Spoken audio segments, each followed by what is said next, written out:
Armitage. The Bombers with their third offensive series of this first quarter, and they've been hurt badly as Millington goes down for no gain at the Edmonton 45-yard line. The Bombers with 2 critical turnovers already. The first one, a 43-yard interception returned by Dwayne Provo for a touchdown to make it 7-0 Edmonton. And then on the second Bombers series, Sean Millington fumbles and loses the ball deep in Edmonton territory at the 13. Here's another look at that interception. Kopp in his second pass of the game pumps once, not quite sure what he wants to do, and there's Provo waiting for it as he takes it out of the hands of Mitch running and then runs himself down the far sidelines for the touchdown. What a tough way to start the game, Glenn. Well, it's a tough way for Troy Kopp to start. I mean, that was a ball he should never have thrown. The coverage was right there. Dwayne Provo standing right in the spot and takes it for a touchdown. Then Millington fumbles. These guys just have to settle down right now. You got a young quarterback to protect the football. Second down Bombers at the Edmonton 45.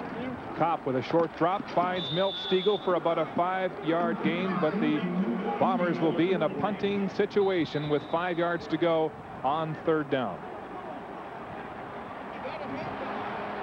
Many of the Bombers, Glenn, wearing black lightning bolts on their wristbands, playing this game in honor of their fallen and fired head coach Jeff Reinbold. What do you make of that? Well, you know, they just have to motivate themselves any way they can because they're playing for their jobs. Earlier in the season, when Joe Paupow left, they dedicated the next game to him. They're dedicating this one to Jeff Reinbold, and right now they just need to motivate themselves because whoever takes over the head coach job for next year will watch these films and decide who will be here and who won't.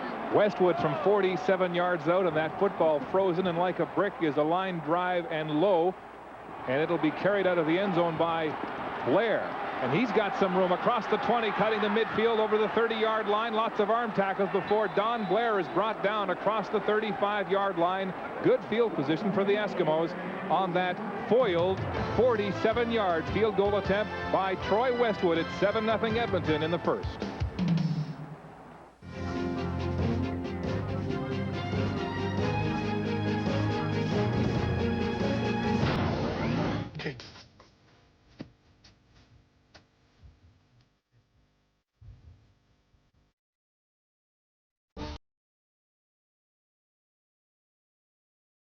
Using the all-new 225 horsepower Acura T.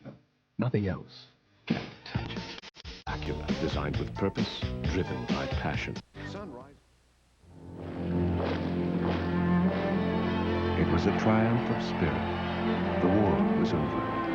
On the one hand, there was joy and euphoria from it having ended. On the other hand, it was kind of picking up the pieces again and all the difficulties associated with that. Jan and Hilda Pranger had a dream of opportunity for their children and perhaps owning a small business in a land of freedom. They found it in a place called Canada. And one of the reasons they came over here was because Canada needed people to work. He bought this company, I think, for $3,500, and there wasn't much to it other than a truck. Today, their son Nick is focused on the same vision as a CIBC general manager of small business. The greatest pleasure is just from seeing clients succeed in business.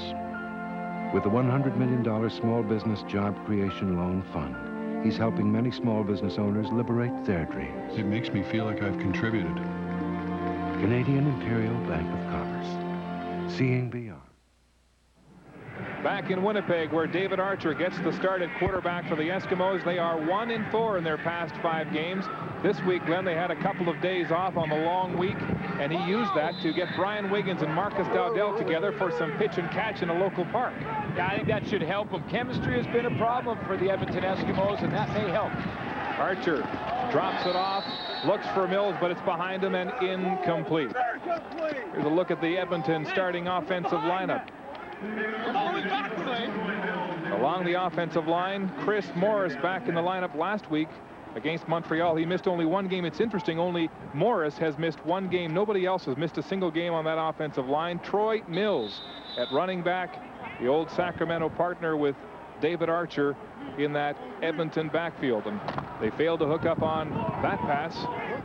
A strong wind from left to right on your screen, gusting to 50 kilometers per hour. The dreaded north wind in Winnipeg, and Archer's going right into the teeth of that wind now. Deep down the right sideline. Oh, and it's in and out of the arms of Dowdell. He was wide open. Well, the timing was there. We talked about Archer and Dudell doing the little extra workout in the park. The timing was all there, so the work paid off. But Dudell, the Cardinals in and turned around and looked downfield before he caught the ball. Grant Carter got some good pass rush. He's pretty fired up, cuts underneath, gets to David Archer late. Grant Carter is wearing a microphone during this game, and we will from time to time be listening in on the comments he makes as a vocal leader of this Winnipeg Blue Bomber defense. Fleming back to punt for the Eskimos. Eric Blunt, the all-purpose yardage leader, to return on that bobbled snap from Fleming. It's short into the wind. Blunt has it just inside the 45 and will be hauled down at the 50-yard line. So good field position on a shank punt by Sean Fleming. Here in Winnipeg, still 7-0 Eskimos in front of Winnipeg. The way we Troy Kopp in his 5th game at quarterback for the Winnipeg Blue Bombers. Earlier this week, T.J. Rubley given his outright release. The offensive line led by the anchorman, Dave Van Conant, now in his 139th consecutive game. In the backfield, Eric Blunt, the all-purpose man, will get a start for the first time at receiver to use his receiving capabilities here in the Winnipeg offense. Nobody in the backfield. The ball dumped off to McCullough. He's got some room across center field and is pulled down just shy of the first down. Defensively for the Edmonton Eskimos up front, of course, they're led by Melvin Hunter. Great front four, Leroy Blue, Benny Goods. Melvin Hunter, 13 sacks so far on the season. In the linebacking core, Don Wilson at 37 years young is making plays. 2 interceptions, 3 sacks on the year. And the secondary is anchored by Trent Brown at the safety, and Dwayne Provo already made a big play from the halfback position early. Game was 9, and there's a quick handoff on 2nd and 1, and the Bombers have their first down here inside Edmonton territory. Their first down of this football game. That's got to build some encouragement on that offense. Yeah, and when you consider that Troy Kopp is really just starting his 4th game ever in the Canadian Football League, what you want him to do is not beat himself. Don't make that throw, Dwayne Provo, when he shouldn't have thrown, and the interception goes the other way. If you have to punt for 2 quarters, 2 and out, do it. Just don't throw the interception or turn the ball over. Wearing number 16, Matt Dunnigan's old number in Winnipeg. This team has been searching for a leader since Dunnigan left in 1994, and there's an incompleted pass attempt to Milt Stiegel. Kopp has a lot of the characteristics of Dunnigan. He's very sure of himself, likes to make declarations in that huddle to fire up that offensive line. Yeah, he does, and he'll have to go over and use some of that leadership ability of his and just tell Milt Stiegel, listen, don't worry about that one. You let that one go away. You let that one drop. No big deal. I'm coming right back to you. That's how you get your receivers to have confidence in the quarterback. You don't see that from Milt Stiegel very often. Stiegel shaking his head back in this Bomber lineup after a failed tryout with the New Orleans Saints of the NFL. Holds the CFL record for highest average catch, 26.5 yards. That set last season in a season of long bombs. The ball dumped off to McCullough. A quick jig as he gets across the 45, takes a few licks, and is going to be about 4 or 5 yards short of the first down marker. Yeah, but this is what I'm talking about. This is a throw underneath the D-line McCullough. No big deal. They didn't get the first down. Obviously, the fans aren't happy, but they control possession, and now they can punt and regain some field position. That's where the read took Troy Kopp. He didn't force the ball downfield into the zone coverage from the Edmonton Eskimos. Just dump it off, protect the football, punt it away. And so Troy Westwood will attempt a field goal from just across the 50-yard line. He has the longest field goal of the season, 54 yards, and he has the wind at his back. Westwood, this time with lots of leg, and it's wide. Deep enough, but wide. The second failed field goal by Westwood, and Don Blair's got ahead of steam with a big block down the sideline.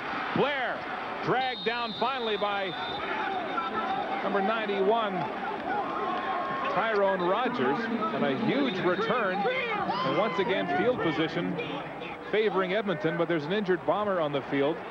It looks like it's Westwood aggressively downfield trying to make a tackle on that 53-yard return by Blair. Oh, Robert Brown lowered the boom on Troy Westwood. He had no idea he was coming.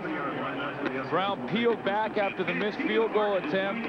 Westwood had no idea that that load was there. What's a kicker doing leading the coverage, the downfield coverage? Well, you know, Troy Westwood was upset that he missed the field goal. I'm a little surprised they tried it from that far out. I was thinking that they may try and just punt it out of bounds and regain field position, but they do try the field goal. And then when you miss, you get mad, so you try and cover it. Wow, Robert Brown just lowered the boom on him. Westwood is a tough competitor. He lifts weights quite regularly during the season, during the off season. But on that case, he was no match for that contact. We will check on the condition of Bomber kicker Troy Westwood when we return to Winnipeg Stadium, where the Eskimos hold a 7-0 lead.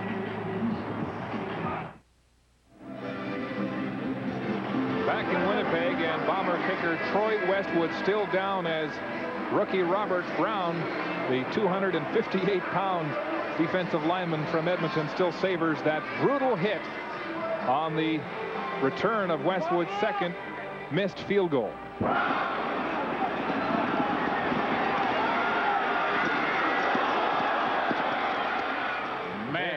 I mean, if you're going to play with the big boys down there in the coverage, you better keep your head on the swivel. And I know that Gary Hoffman at the bench will go over to Troy Westwood and say, if you get back in there, that is enough of that. We're paying you to kick the football. Stick to that. Let's go down to Steve Armitage on the sideline. Mark, I can tell you this, Westwood got his bell rung big time, but more, I guess, most difficult for him was he got the wind knocked out of him. And if you've ever had that happen to you, you know how uncomfortable that can be. There he is, the man who put that lick on Troy Westwood. Westwood well built, otherwise there would have been debris all over the field. The give is to Troy Mills, and the Bombers were waiting.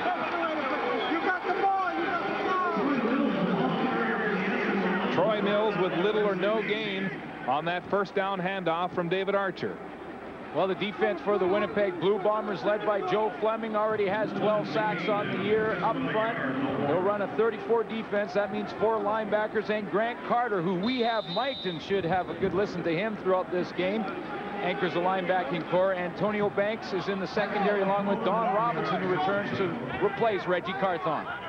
Reggie Carthon injured his thumb in an auto accident this week, and although he was cleared by the medical staff of the Bombers, said he couldn't play with the pain. There's a connection to Marcus Dowdell as he breaks 3 tackles and gets across the 40-yard line of the Bombers. The first down for the Eskimos, who were 2-out in their previous 2 series on offense.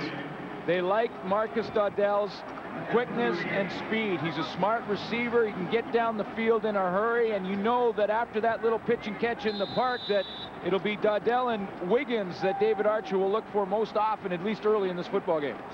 23-yard gain for Dowdell. First down Edmonton at the Winnipeg 38-yard line. Archer in sync with his old Sacramento teammate. The handoff to another old Sacramento man. Troy Mills negotiating the Bomber defensive line. The gain will be 5.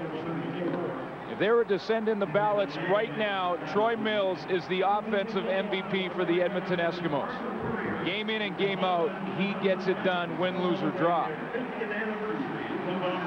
Getting back to Reggie Carthon, he had the sore thumb after the auto accident, was cleared by the Bomber medical staff, but said he couldn't play with pain. Some people were left to wonder if, because he's so loyal to Jeff Reinbold, was sitting this game out in a bit of a protest. No shot. I know Reggie Carthon real well, and there was an article in the newspaper. We'll get back to that in a sec. Archer again, complete on the far side, and it's another first down for Edmonton. Now, just to get back to that point, Mark, I mean, Reggie Carthon is a competitor, and he said he had a bad back. I talked to him just before the game, and he is absolutely angry at the media, at the coaching staff here. He just can't believe that people credited his character or discredited his character in the newspaper and publicly by talking about the fact that he didn't play with little pain. He can't play because of a back injury. There's a man who played and finished the season with a broken arm. Here's Mills around the left side. Another 5-yard gain as the Eskimos now move inside the Winnipeg 20-yard line to the 15. The key for both teams in this game offensively will be to control the football along the ground. We talked about the weather. There's tons of wind in this stadium, and it's swirling. It's tough to read which way it's going. It's going to be very difficult to have any consistency throwing the football. So Troy Mills, Eric Blunt, Deland McCullough become a big part of this game. If the Bombers, or rather the Eskimos, can score here, that'll be 14 points into the wind in the first quarter. They give again to Mills over the right side, and this will be close to a first down on the 2nd and 3 situation. Well, that's a good point, Mark, because if you can score into the wind, it does two things. One, obviously you get the points, but two, you kill the clock while you have the wind in your face. There are the weather conditions in mid-October in Winnipeg, to be expected. That dreaded north wind gusting up to 48 kilometers per hour, and we have detected snow flurries. Winter is here. No question about it. The Eskimos are short there, Glenn. Yeah, David Archer can gamble on this one, and you're gonna definitely go and try and gamble, especially into the wind. You never know, even with short field goals kicking into the wind, what the ball will do. 7th play of this drive. Archer yesterday telling us he was really optimistic about the final 4 games of this season. He's had a tough year. 3rd game of the season, he had the abdominal strain, came back, went out again with a recurrence of that injury. They've had little time, as it looks like Archer gains the first down on that 3rd down gamble. Little time, Glenn, to really build some chemistry. They've had so many players in and out of the lineup, including, in fact, 102 man games lost on this team so far this season. And it's most important, Mark, for the quarterback and the receivers. I mean, you have to be on the same page with your receivers from start to finish to have any kind of success or consistency. There's no question about it. You know, you can get away with it defensively because everyone flies around in football and you rally. But offensively, I have to know, if I'm a quarterback, exactly where you're going to break if you're the receiver. In fact, Archer admitted yesterday he didn't have that confidence in all of his receivers, and that hampered who he could select in certain pass options. First down, Archer back to pass, going to the end zone for Dowdell. He's got it!